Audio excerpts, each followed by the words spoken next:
go. This is going to round it off for us. So secant is the reciprocal of cosine.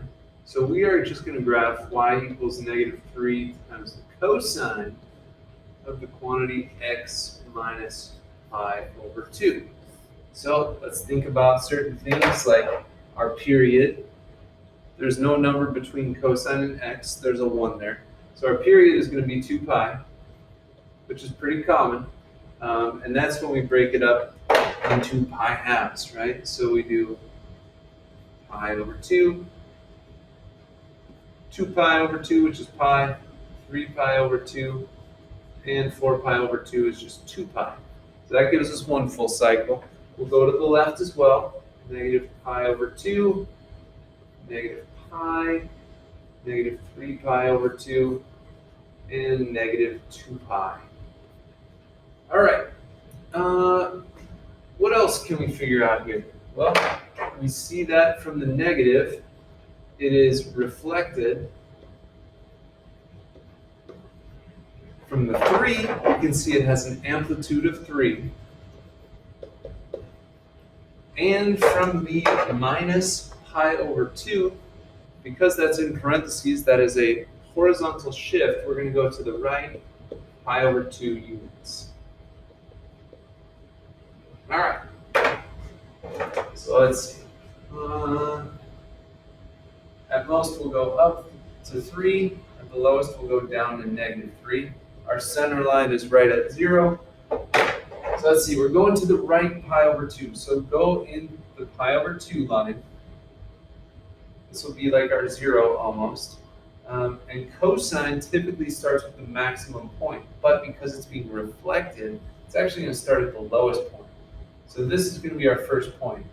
At pi over 2, negative 3. Then it's going to go to the center. Then it's going to go to the top. And then the center again. Now, if we were to draw another point, we can see where it would be. It would be 2 over to the right and down here. This would show one full cycle. But if we were looking for a label on that, remember 2 pi is really 4 pi over 2. So this line over here would be 5 pi over 2. And then we can trace it backwards too. So we were at the lowest point, then we'll be at the middle point, then the highest point, middle, lowest. So this would give us our 2 complete cycles. That's not a very curvy line. I did not do a great job. But remember, every time our graph crosses that center of the graph, that now becomes a vertical asymptote. So at 2 pi, we'll have an asymptote. At pi, we'll have an asymptote. At 0, we got an asymptote. And at negative pi, we have an asymptote. Based on that pattern, you could bet we're going to have an asymptote at negative 2 pi, negative 3 pi, negative 4 pi, negative 5. You get it. So this is the graph for the cosine, but secant, we got to invert it. So we go to 3 pi over 2. This becomes the bottom of our upward parabola.